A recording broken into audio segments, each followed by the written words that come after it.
To your channel exam republic. आपके अपने channel exam Republic पे एक बार फिर से हार्दिक स्वागत है। तो दोस्तों, आज मैं आपके लिए लेके आया हूं एक बहुत ही इंपॉर्टेंट वीडियो जिसमें कि हम जानने वाले हैं जो नैन्सी पेलोसी हैं, ये ताइवान विजिट जो उन्होंने 18 घंटे की करी है सिर्फ, उसमें वर्ल्ड जियोपॉलिटिक्स में जो हलचल मची है उसके बारे में जानेंगे। पूरी डिटेल्ड हिस्ट्री जानेंगे इनके बारे में कि ये क्यों करी इन्होंने विजिट और इसका इंपैक्ट क्या है जो चाइना और यूएस रिलेशन पे, और जो कि कह रहे हैं कि ये वर्ल्ड वॉर में भी तब्दील हो सकती है एक 18 घंटे की विजिट। तो वीडियो दोस्तों हमेशा की तरह अंत तक देखना। ये वीडियो आपके जो मेंस एग्जाम है स्पेशली उसमें काफी हेल्पफुल लगने वाला है, क्योंकि ये इंटरनेशनल जो पॉलिटिक्स है या इंटरनेशनल जो रिलेशंस टॉपिक है GS2 में, ये क्वेश्चन वहां पे इसमें से बनेगा ही बनेगा, क्योंकि रीसेंट है और चाइना से और इंडिया से रिलेटेड है। तो बहुत ही ज्यादा इंपॉर्टेंट वीडियो, अंत तक देखना। और दोस्तों, प्रीलिम्स में भी अगर कोई प्रीलिम्स एग्जाम है उसमें भी मैं आपको काफी इंफॉर्मेशन देने वाला हूं ऐसी जो कि आपसे पूछी जाएंगी, जैसे वन चाइना प्रिंसिपल क्या होता है। तो ऐसी काफी सारी चीजें मैं आपको वीडियो में बताऊंगा। तो प्रीलिम्स पॉइंट ऑफ व्यू से भी ये इंपॉर्टेंट है। वीडियो हमेशा की तरह यही कहूंगा, अंत तक देखना, फिर डिसीजन लेना कि आपको वीडियो पसंद आए तो चैनल को जरूर सब्सक्राइब कर लेना, एज वही एक एक्चुअल रिवॉर्ड भी होता है हमारा इतनी मेहनत करने का। और अगर आपको ना पसंद आए तो कोई बात नहीं। तो आइए दोस्तों, शुरू करते हैं हम आज का ये वीडियो। तो मेंस बूस्टर शॉट सीरीज में इसको मैंने ऐड किया है क्योंकि ये थ्योरेटिकल है थोड़ा सा, तो इसलिए, लेकिन इंटरेस्टिंग बहुत है, तो पूरा अंत तक देखना, आपको मजा आएगा। ठीक है, तो शुरू करते हैं। तो सबसे पहले जान लेते हैं नैन्सी पेलोसी है कौन, तो उन पॉलिटिक्स में वो कहां स्टैंड करती हैं जिस वजह से ये इतना इंपॉर्टेंट इवेंट बन गया है। तो दोस्तों, नैन्सी पेलोसी जो है वो speaker of house of representative है यूएस की। तो यूएस में भी इंडिया की तरह दो हाउसेज हैं, अपर हाउस और लोअर हाउस, यानी कि राज्यसभा और लोकसभा जैसे इंडिया में वहां पे भी है। तो अपर हाउस को वहां सेनेट बोलते हैं और लोअर हाउस को बोलते हैं हाउस ऑफ रिप्रेजेंटेटिव्स, तो कांग्रेस भी बोलते हैं इसे। ठीक है, तो इनके जो स्पीकर है वो है नैन्सी पेलोसी। तो इंडिया में भी आपको पता है लोकसभा में जो स्पीकर होते हैं वो कौन सी पार्टी के होते हैं, जो ज्यादातर जो रूलिंग पार्टी होती है वही अपना इलेक्ट करवा के बनाती है स्पीकर। तो वहां पे भी ये भी डेमोक्रेटिक पार्टी की है, जो बाइडेन की पार्टी की ही है, और ये 4th टाइम बनी है स्पीकर। 2021 में री इलेक्ट हुई थी, वहां हर 2 साल में इलेक्शन होते हैं। तो जब भी डेमोक्रेटिक पार्टी आई है तो 2009 में भी बनी थी और अब ये 4th है ये 2021 में। ठीक है, तो ये 18 घंटे की एक छोटी सी विजिट कर रही थी ताइवान में। तो 18 घंटे की विजिट में ये क्या ऐसा करे जाएंगी कि वॉर हो जाए, तो वो देखेंगे हम। चाइना ने बहुत मना करा है कि आप मत आइए, it is a sign of aggression towards us, हमारे लिए ये एक बहुत बड़ी चुनौती है, और अगर आप ऐसा करेंगे तो जो कॉन्सिक्वेंसेस, यही वर्ड यूज करा था, मिलिट्री कॉन्सिक्वेंसेस तक जो है वो आपको भुगतने पड़ सकते हैं, ताइवान को स्पेशली। ठीक है, तो अब इसकी सिग्निफिकेंस क्या है विजिट की, कि ये जो 25 साल है, पिछले 25 साल में एक ऐसी इतनी हाई लेवल की पॉलिटिशियन जो है वो ताइवान में विजिट कर रही हैं यूएस की, तो इसलिए चाइना थोड़ा सा घबरा गया है या तिलमिला गया है। तो इस वजह से इसकी जो सिग्निफिकेंस है ये इससे हमें दर्शाई गई है। ठीक है, इससे पहले जैसे मैंने कहा 25 साल पहले 1997 में रिपब्लिकन पार्टी थी उस समय, और उनके जो स्पीकर थे न्यूएट गिंगरिच, इन्होंने विजिट की थी ताइवान में, और 25 साल बाद अब कर रही है नैन्सी पेलोसी। ठीक है, और इनका जो ट्रैक रिकॉर्ड है ना चाइना के साथ वो अच्छा नहीं है, काफी ज्यादा इनके जो बिटर जो हैं वो कह सकते हैं, काफी रिलेशंस हैं चाइना के साथ, थोड़े कड़वाहट है रिलेशंस में। क्यों? क्योंकि ये चाइना को वर्ल्ड स्टेज पे क्रिटिसाइज करती रहती हैं। किस लिए? Human right violation. जो अलग अलग जगह चाइना ह्यूमन राइट वायलेशन करता है, चाहे वो हांगकांग में हो, तिब्बत में हो, या फिर ताइवान में हो, और उस लिए ये इनको क्रिटिसाइज कर रही है। और ये 90 अभी से नहीं कर रही, 1992 से आप इनका देखेंगे रिकॉर्ड, तब से ये चाइना की क्रिटिक बनी हुई है। ठीक है, तो ये उनके जो वायलेशंस है ना वो वर्ल्ड स्टेज पे सबके सामने लाती रहती हैं।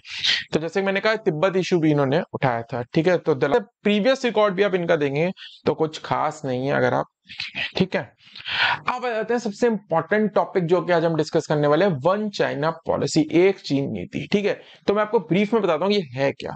ठीक है, तो जो चाइना है ना वो वर्ल्ड स्टेज पे ये कहता है कि अगर आप मुझसे, यानी कि चाइना से डिप्लोमेटिक रिलेशन रखना चाहते हैं, कोई भी आप डिप्लोमेटिक रिलेशन यानी कि एम्बेसी बनाना चाहते हैं, राजदूत एक्सचेंज करना चाहते हैं, या आप मुझसे इकोनॉमिक रिलेशन करना चाहते हैं, तो आपको उस केस के अंदर वन चाइना प्रिंसिपल को आपको मानना होगा और उसको मान्यता देनी पड़ेगी, उसको स्वीकारना होगा। अभी वन चाइना प्रिंसिपल क्या है?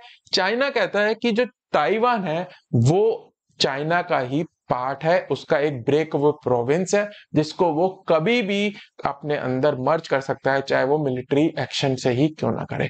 तो वो कहता है कि आप ताइवान को इंडिपेंडेंट नेशन का दर्जा नहीं मानेंगे, ये वन चाइना पॉलिसी है, और आप मानेंगे कि जो ताइवान है वो चाइना का ही पार्ट है। ठीक है, तो ये वन चाइना पॉलिसी है ब्रीफ के अंदर। इसको डिटेल में भी समझते हैं कि पीछे से कैसे ये हुई और क्या ये दो अलग अलग कंट्री बनी कैसे।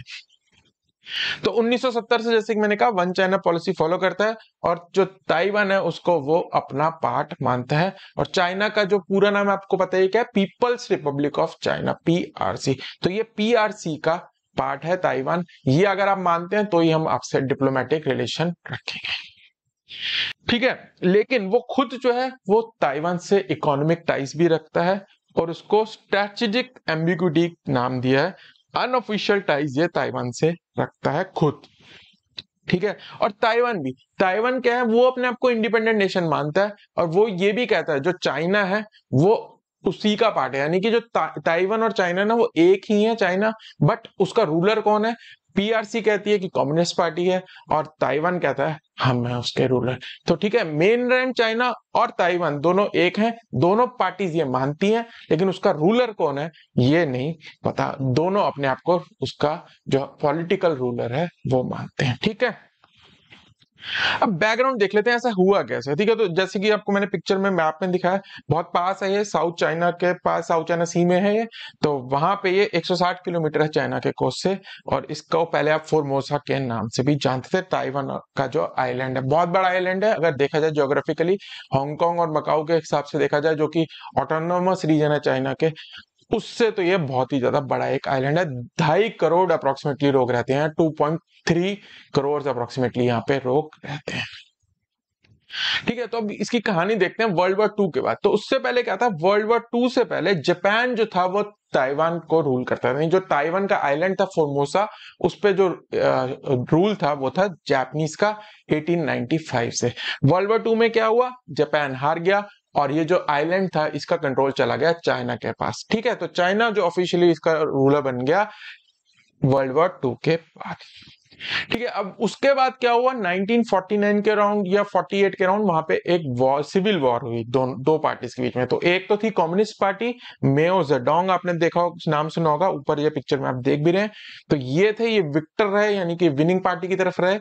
और दूसरी जो हारी हुई पार्टी थी सिविल वॉर के अंदर, चियांग काई शेक, जो आप नीचे पिक्चर देख रहे हैं, ये थे नेशनलिस्ट कुमाऊटेंग पार्टी के लीडर। ठीक है, तो ये जो पार्टी के नेशनलिस्ट पार्टी के लीडर थे ये हार गए थे, तो इस वजह से ये देश छोड़ के भाग गए, और इन्होंने ताइवान की स्थापना की। कहां पे? उस ताइवान के आइलैंड पे। तो ताइवान वाले आइलैंड पे चले गए, और वहां पे इन्होंने अपनी गवर्नमेंट बना ली 1949 में, और इस गवर्नमेंट का नाम इन्होंने रखा रिपब्लिक ऑफ चाइना। तो आप समझ रहे हैं, मेनलैंड चाइना जो आप समझते हैं उसका नाम क्या है, पीपल्स रिपब्लिक ऑफ चाइना। जो ताइवान है उसका नाम क्या है, रिपब्लिक ऑफ चाइना। ठीक है, और ये 1972 तक वहां के प्रेसिडेंट रहे। चाइना ने ताइवान को कभी भी रिकॉग्नाइज नहीं किया एज इंडिपेंडेंट नेशन। वो जैसे कि मैंने कहा अपना प्रोविंस मानता है, ब्रेक अवे प्रोविंस है, और उसको वो कभी भी जरूरत पड़ने पर, मिलिट्री एक्शन की भी जरूरत पड़े तो वो करके भी ये अपने अंदर मर्ज कर सकता है। ठीक है, इकोनॉमिक टाइज दोनों के हैं ही। चाइना के बहुत सारे इन्वेस्टमेंट्स हैं ताइवान के अंदर, और ताइवान की भी वाइस वर्सा बहुत सारे इन्वेस्टमेंट है चाइना के अंदर। तो इकोनॉमिक रिलेशंस ये दोनों आपस में मेंटेन करते हैं। तो मैंने आपको पीछे भी बताया था, ये पाइनएप्पल वाला इशू हुआ था, पाइनएप्पल एक्सपोर्ट बैन कर दिया था ताइवान का चाइना ने। तो बहुत पॉलिटिकल इशू बन गया था, उसको आप देख सकते हैं पीछे जो वीडियोज हैं WWW सीरीज में जाके।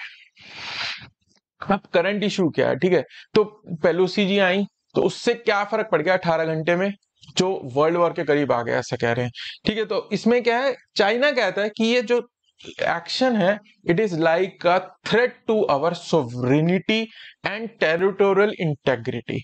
जैसे कि हम कहते हैं कि लद्दाख में, जम्मू कश्मीर में हमारी सोवरेनिटी पाकिस्तान ने खराब कर रखी है, पीओके बना रखा है उसका, तो वैसे ही ये चाइना कह रहा है कि हमारा जो सोवरेनिटी है आप उसको थ्रेटन कर रहे हैं, जो कि हम वो ताइवान पे क्लेम करते हैं। अब वो क्लेम सही है कि नहीं वो बात अलग है, लेकिन वो क्लेम करते हैं कि ताइवान हमारा पार्ट है, तो इसलिए वो टेरिटोरियल सोवरेनिटी के अगेंस्ट है। और ये एक्शन जो है आपका दिखाता है कि आप ताइवान की जो इंडिपेंडेंस है चाइना से उसको सपोर्ट कर रहे हैं। तो सपोर्ट कर रहे हैं आप ताइवान की इंडिपेंडेंस, इसलिए ये चाइना उसको खतरा मानता है। और यहां तक की बात है कि अगर चाइना इस पे अटैक करता है ताइवान पे, इसको अपने अंदर मर्ज करने के लिए, तो यूएस जो है कहते हैं कि ताइवान को पीछे से सपोर्ट करेगा। तो ये एक्शन उसको जस्टिफाई कर रहा है, चाइना ये कह रहा है। और जो आपने फाउंडेशन पे जिसपे यूएस चाइना के रिलेशन बने हुए हैं, क्या है वो फाउंडेशन? वन चाइना प्रिंसिपल, उसको आप निगेट कर रहे हैं इस एक्शन से। ठीक है, क्योंकि ठीक है, तो ताइवान का स्टेटस क्या है? ताइवान को कोई कंट्री रिकॉग्नाइज नहीं करती वर्ल्ड में। जैसे 200 कंट्री हैं तो उसमें से अराउंड सिर्फ 13 कंट्री, मैं आपको बताऊंगा कि आगे, कि वही इनको रिकॉग्नाइज करती हैं। तो ताइवान को रिकॉग्नाइज नहीं किया जाता है। लेकिन जो इनकी प्रेसिडेंट आप पिक्चर में देख रहे हैं, ये नाम याद रख लेना, ये प्रीलिम्स में पूछा जा सकता है वन वर्ड में। प्रेसिडेंट जाई इंगवेन कहाँ की हैं? क्योंकि रिसेंटली ये दोबारा इलेक्ट होके आई हैं। ये प्रो इंडिपेंडेंस है, यानी कि ये चाइना से इंडिपेंडेंस को सपोर्ट करती हैं, बहुत ज्यादा वर्ल्ड स्टेज पे अपने मुद्दे को रखती हैं। तो इसलिए दोबारा ये आई हैं वहां पे चुन के, प्रेसिडेंट जाई इंगवेन। तो ये कहती हैं कि कोई भी चाइना का एक्शन, चाहे मिलिट्री हो, हम उसका जवाब देंगे, हम चाइना से रीयूनिफाई नहीं होंगे। अब वर्ल्ड में जैसे कि मैंने कहा सिर्फ 13 कंट्रीज हैं जो कि ताइवान को रिकॉग्नाइज करती हैं इंडिपेंडेंट नेशन। अब जो ये 13 कंट्रीज हैं ये रिकॉग्नाइज करती हैं, इस वजह से जो चाइना है वो इनसे डिप्लोमेटिक रिलेशंस नहीं रखता है। तो मैंने आपको प्रीलिम्स एसिस वाली सीरीज में बताया था, रिसेंटली क्या हुआ था, लिथुवेनिया ने ताइवान को इंडिपेंडेंट नेशन रिकॉग्नाइज करा था और डिप्लोमेटिक रिलेशंस बना लिए थे ताइवान से। तो उससे वजह से क्या हुआ, चाइना ने जो अपने राजनीतिक जो संबंध थे लिथुवेनिया से, जो कि एक यूरोपियन कंट्री है, बाल्टिक कंट्री है, उससे सारे तोड़ दिए थे, अपनी एम्बेसी बंद कर दी थी। तो सिर्फ 13 कंट्रीज है, यूएन भी नहीं रिकॉग्नाइज करता। अब ये तो आपको पता ही होगा कि यूएन में सिक्योरिटी काउंसिल का मेंबर है, चाइना परमानेंट मेंबर है। तो वहां पे ये ताइवान को बिल्कुल रिकॉग्नाइज नहीं करते हैं as independent nation. I think observer status है ताइवान का वहां पे। और चाइनीज जो है वो ताइवान को ताइवान नहीं बुलाते हैं, वो बुलाते हैं चाइनीज ताइपे, क्योंकि वो चाइना का प्रोविंस ही मानते हैं, इसलिए उन्होंने नाम भी लग दिया है चाइनीज ताइपे, ये याद रखना। और यूएस जो है वो एम्बिगुअस है। एम्बिगुअस क्या? स्ट्रेटेजिकली एम्बिगुअस, मतलब वो पेपर में तो कहता है हाँ ठीक है हम मानते हैं वन चाइना पॉलिसी, लेकिन पीछे से बैकडोर से सपोर्ट करता रहता है किसको? अब रिसेंट पावर टसल क्या है कि रिसेंटली क्या हुआ है, आपने ये सारी जो मैं आपको इवेंट्स बता रहा हूं उससे आपको पता लगेगा कि ये कितना गंभीर मुद्दा है। यूएस जो है क्या है, सुपर पावर पॉलिटिक्स है, उसमें पीछे रह रहा है धीरे। आप रिसेंट पास्ट देखेंगे तो चाइना बहुत एक स्ट्रॉन्ग फेस आया है वर्ल्ड में। कैसे? अफगानिस्तान में जो उन्होंने करा, जिस तरह से अमेरिका छोड़ के गया, तालिबान का टेक ओवर हुआ, वहां पे ब्लड शेड हुआ, तो उससे जो अमेरिका की सुपर पावर इमेज है उस पर डेंट पड़ा है। सिमिलरली यूक्रेन और रशिया में, उन्होंने यूक्रेन को आगे कर दिया, वहां की सिटीज तबाह कर दी, रशिया ने वॉर कर दी, ये कुछ नहीं कर पाए नेटो के साथ मिलके भी। तो एक तरह से यूएस की जो इमेज है वो डेंट हुई है, उसमें चाइना को ही फायदा हुआ है। आकुश इसको क्या है, आप एक पिवट टू साउथ चाइना सी, मैं आपको बताता हूँ क्या चीज है। जो पहले युद्ध होता था ना, वर्ल्ड का जो सेंटर ऑफ वॉर आप किसे कह सकते हैं, जहां पे कि जियोपॉलिटिक्स खेली जाती थी, वो थी वेस्ट एशिया, क्योंकि वहां पे पेट्रोलियम रिजर्व है। तो वहां पे यूएस और रशिया सुपर पावर पॉलिटिक्स वहां पे होती थी। यमन देख सकते हैं आप उसका एग्जांपल, सीरिया में क्या हुआ है, इजिप्ट में क्या हुआ है, तो ये सारे जो थे मिडल ईस्ट में थे। वहां से अब इसको कहते हैं पिवट, मतलब घूम के ये आ गया है अब साउथ चाइना सी में। तो वहां पे अब युद्ध जो कहते हैं अगला होगा बड़ा, वो होगा साउथ चाइना सी में। जो 9 डैश लाइन वाला मैंने आपको कंसेप्ट भी बताया था प्रीवियस वाली सीरीज में, वो आप देख सकते हैं। तो वहीं पे होने वाला है। उसके लिए रिसेंटली एक मैंने आपको ये भी बताया था, ये जो आकुश एग्रीमेंट है ये साइन किया गया। आकुश क्या है? आकुश बेसिकली न्यूक्लियर सबमरीन की जो टेक्नोलॉजी है वो यूएस से और यूके ये देने वाले हैं किसको? ऑस्ट्रेलिया को। अब ऑस्ट्रेलिया को मिलेगी तो उससे क्या होगा, जो साउथ चाइना सी है उसके अंदर जो स्ट्रैटेजिक एसेट्स जिनको कहते हैं वो बढ़ जाएंगे। और ये चाइना मानता है उसको खतरा है साउथ चाइना सी में, जो कि यूएस है इनडायरेक्टली प्रोवाइड कर रहा है। इंडिया का तो आपको पता ही है, 5-6 सालों से एलईसी पे बहुत ज्यादा प्रोवोकेशन चल रही है। ठीक है, तो इंडिया की और टसल वहां पे चलती रहती है चाइना से। और क्वाड इंडिया जो है वो भी यूएस का एक आप कह सकते हैं जिन्होंने इनिशिएट की थी। जापान, यूएस, इंडिया और ऑस्ट्रेलिया, ये 4 जो पावर्स हैं इन्होंने मिलकर ये बनाया है क्वाड, जो कि साउथ चाइना सी से ही अगेन रिलेटेड है। जो वहां पे चाइना को कहता है कि ये भी हमारे जो स्ट्रैटेजिक इंटरेस्ट हैं साउथ चाइना सी में उसके खिलाफ है, और जो ये एक्शंस है उसको कंडेम करता है। ठीक है, तो इंडिया भी पूरी इस पावर टसल का एक पार्ट बन चुका है इस एरिया के अंदर। ठीक है, इंडिया ताइवान, इंडिया भी वन चाइना प्रिंसिपल का फॉलो करता है, मानता है, ठीक है। और इसीलिए ताइवान से हमारे ऑफिशियल डिप्लोमेटिक रिलेशन नहीं है, लेकिन हमने एक ऑफिस बना रखे हैं एक दूसरे की कैपिटल सिटीज में, जिसका क्या नाम है trade and cultural exchange office, जो कि मैं आपको बताऊं डी फैक्टो एम्बेसी का भी काम करते हैं, क्योंकि कई चीजें इसमें ऐसी होती हैं जो कि ये लोग नहीं डिस्क्लोज करते हैं, जो कि डिप्लोमेटिक लेवल की होती है, ठीक है। तो ये इस नाम से डिप्लोमेटिक अनऑफिशियल रिलेशंस इंडिया के ताइवान से हैं। अब इकोनॉमिकली ताइवान क्यों इंपॉर्टेंट है?